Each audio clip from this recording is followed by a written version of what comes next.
Dear students, today we will be discussing about the inverse of a matrix. So far we learned the addition of matrices, scalar multiplication of matrices, then multiplication of matrices. Today we will be discussing about the inverse of a matrix. Now let A be a square matrix. A is a square matrix of order n. A is a square matrix of order m. Suppose there is another matrix B of the same order. Order is important. If there is another matrix B of the same order such that the product AB equal to I, the identity matrix equal to BA. If there exists a matrix B such that the product of these two, we are getting the identity matrix. ऐसा एक matrix B है तो कैसे होना चाहिए? ये दोनों का प्रोडक्ट आइडेंटिटी मैट्रिक्स आना चाहिए. If there is such a matrix, then we say that A is an invertible matrix. A is an invertible matrix. If there exists a matrix B such that AB equal to I equal to BA, then A is said to be an invertible matrix and B is called the inverse of A. B is known as the inverse of A and is denoted by A inverse. This is the symbol for the inverse of A. Then what it means finally? That is A into A inverse equal to the identity matrix equal to A inverse into A. This is the property of the inverse of a matrix. We can see here also. Invertible matrices. A square matrix A of order m is said to be invertible if there exists a square matrix B of order same order m such that AB equal to I equal to BA. You see that? And the matrix B is known as the inverse of A and is denoted by A to the power minus 1, that A inverse. That in the trigonometry also we know as sine inverse, the function of inverse, F inverse. Like that here, the inverse of A is denoted by A inverse. Then what is the inverse? Once again you come here. Inverse means if the product of two matrices, we are getting the identity matrix, product of square matrices. If you are getting the identity matrix, then one of them will be the inverse of the other. The one will be the inverse of the other. Then the one property is there, 2, 3 property we are going to study. The first one is the inverse of a matrix is unique. Unique in the sense we don't have more than one inverse for a matrix. If A is any square invertible matrix means it will have an inverse. If A is an invertible matrix, then if it is inverse is there, then there is only one and only one inverse is there. Now how we can use? We suppose that there are two inverse B and C for A. Suppose, if possible. We are going to prove that it is not possible, but we are supposing that if possible, let B and C are two inverses of A. Then you see what happens. If B is the inverse, then what will happen? If B is the inverse, then the product of A into B equal to B into A equal to I. In the same way, since C is the inverse, what we can say? The product of A and C, AC equal to CA equal to that also equal to I. Since B and C are both are the inverse of A. Then you see, B can be written as B into I, no issue. I can be written as A into C since C is the inverse AC side. Therefore, B into AC, then we know the associated property of multiplication, then it is again equal to BA into C. But BA is again identity matrix since B is the inverse of A. That is I into C equal to C. What it means? It means that B and C are same only. We don't have more than one inverse for a matrix. Therefore, understand that if there is an inverse, then it will be unique. We cannot find more than one inverse for a invertible matrix. Now, one more property we are discussing is, what is the inverse of AB? What is the inverse of AB if A and B are invertible? Inverse of AB. A and B are two invertible matrices. Then how we can find the inverse of AB? What will be the property of the inverse of AB? The property will be like that. If we multiply AB with a matrix, then we should get I. If you take the product of AB and another matrix, then if you are getting the identity matrix, then that will be the inverse of AB. Now we are going to prove that the inverse of AB is nothing but B inverse into A inverse. The inverse of AB is B inverse A inverse. What it means? It means the product of this matrix and this matrix, we should get I. If the product of these two matrices is the identity matrix, then the inverse of AB is B inverse A inverse. That is here. You see, one second. You please come here. If A and B are two invertible matrices of the same order, then the inverse of AB is B inverse A inverse. That is, AB inverse is B inverse A inverse. Therefore, that what we are going to do? We are going to take the product of these two, AB into B inverse A inverse. Associated property, we can combine these two. B into B inverse, since B inverse, then we will get I, then A into I.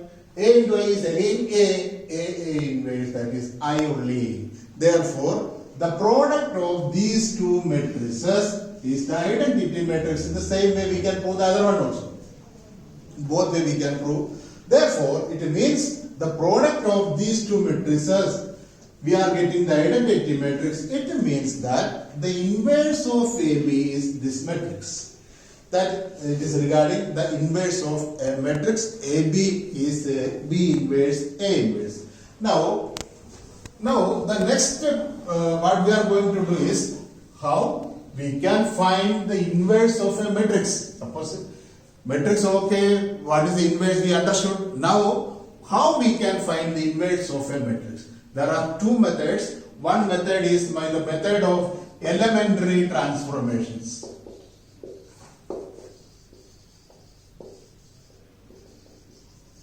Elementary transformations, or we can say elementary operations.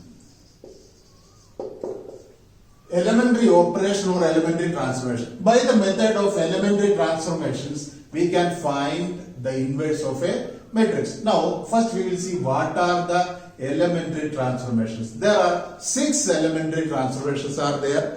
3 are for rows and 3 are for columns. We will see what are the row operations. What are the operations we can do on rows? The first one, you see, there are 6 elementary transformations of a matrix. Transformation can be read as operations also, we can use the same meaning only.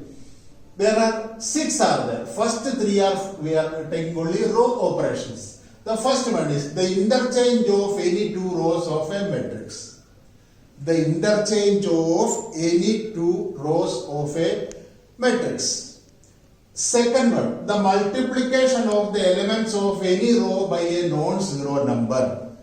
The multiplication of any row by a non-zero number. The third one, the addition to the elements of any row, the corresponding elements of any other row multiplied by any non-zero number. Sentence is quite big for you. The addition to the elements of any row, the corresponding elements of any other row multiplied by any non-zero number.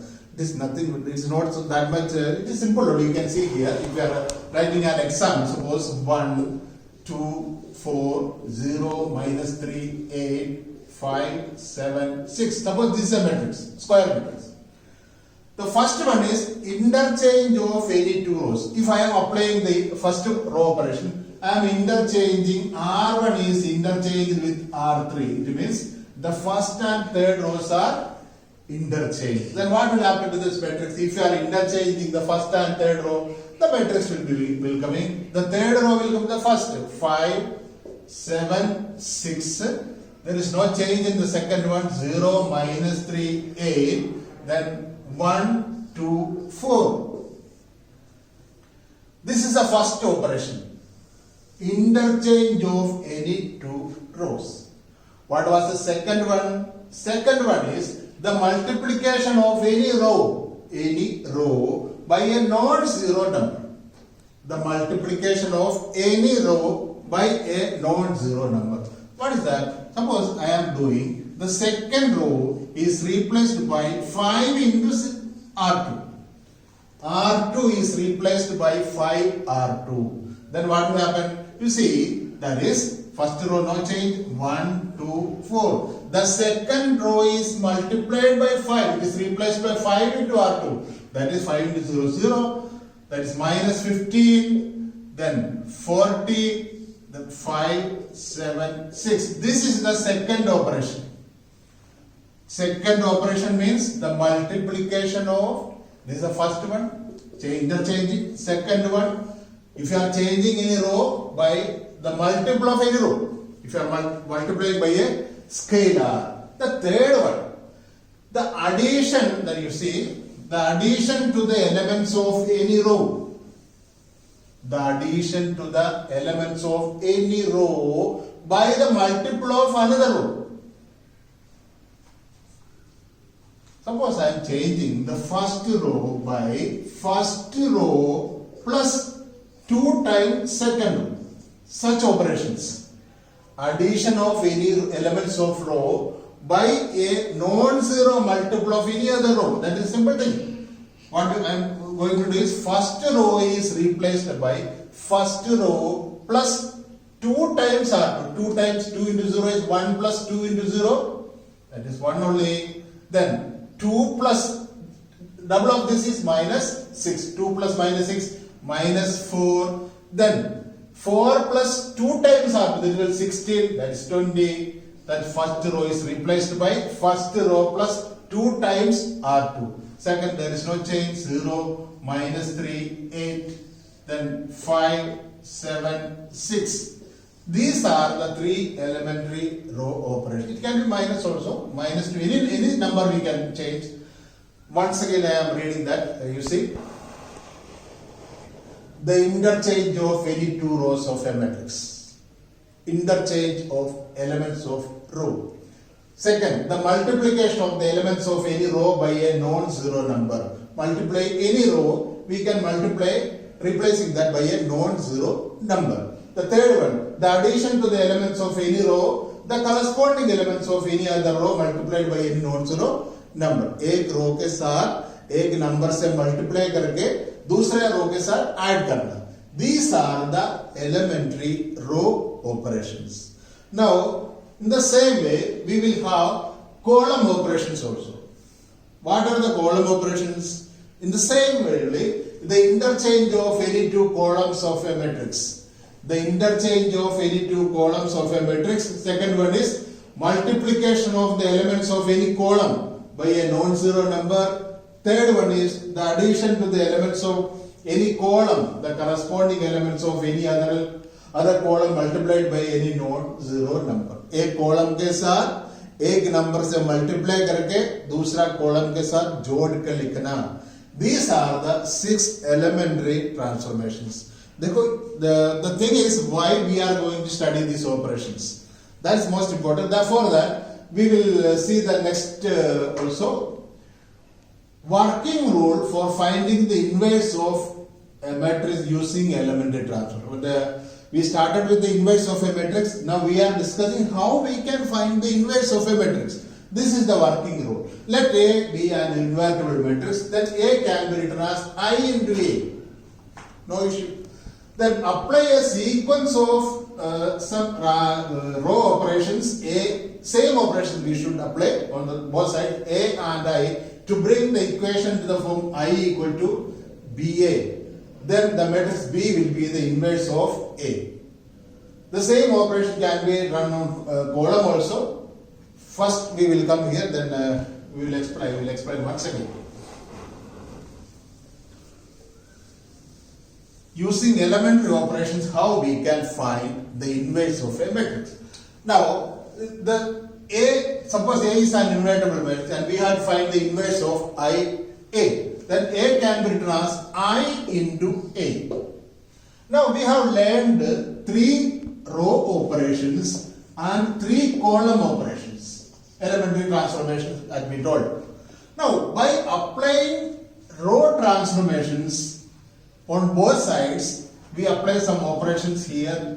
Here also, on I also we will apply the same operations. Suppose if you are interchanging, then here also we will interchanging. If you are multiplying a non-zero number, then that also we are doing on same side. Then this equation, IA will be coming to the I. That is our process. A will become I and this will transform into some B.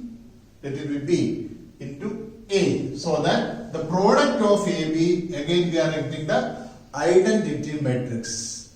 Then we can say this B is the inverse of A. These operations can be done either by row operations or column operation. In a single problem, we will be applying either row operations or column operation. We cannot apply both of them. Now, one example we will see how we can find the inverse of a matrix. Suppose a simple question I am doing. Find the inverse of 1, minus 1, minus 2, 3. We have to find the inverse of the matrix 1, minus 1, minus 2, 3. Now this is our A. Therefore this matrix can be written as 1, minus 1, minus 2, 3 can be written as identity matrix 1, 0, minus 2, 3 into this. So this identity matrix 0, 1 into that matrix A. This is our A only. This is our A matrix. Now what is the method told? We will apply some elementary transformations on this side to bring this matrix into the identity matrix, and the whatever operations we are doing, that we will do here also. Then here already identity matrix, this is a form of identity matrix. We have to bring in that way. Therefore, here already one, no issue. Now what is the next step? Here we have to bring 2, 0, 1, 0. For that, what we have to do? We will be doing this operation. You see, you just think the second row is replaced by second row plus 2 times first row. You see, if you are multiplying here by 2, then 2 will come. Then 2 plus minus 2, here 0 will come. Therefore, the first operation we are going to do is the second row is replaced by second row plus 2 times the first row. That is, first row there is no change, 1 minus 1, then minus 2 plus 2, minus 2 plus 2, that will become 0. And here 3 plus minus 1 into 2, 3 minus 2, that is 1, 3 minus 2 is 1 only. That is here what will, the same operation here we are going to do. R2 plus R2, first one there is no change. R2 is changed to R2 plus 2R1. 0 plus, it is 2. Then 1 plus 2 into 0, that is 1 only. Into A. Now, this already now. This is the form of identity matrix. Here there is 1 only. Then this we have to bring to 0. Therefore, what we are going to do? If R1 is replaced by R1 plus R2. R1 is replaced by R1 plus R2, then what will be going to happen? 1, then this will become 0, then again 0 and 1. Here it will be R1 is replaced by R1 plus R2, that is 2 plus 1, 3, 1 plus 2, 1, 2, 1 into A. Therefore, what it means? A into this matrix, we are getting the identity matrix. Therefore, this matrix, this new matrix will be the inverse of a 3, 1, 2, 1. 3, 1, 2, 1. This is the inverse of the matrix. This simple method only. First you write the given matrix into I into A. Then do some elementary row operations to bring the left side identity matrix. The same operation we are doing the right side also. Then we will get the inverse of the given matrix. We can do problems in the next session. Thank you.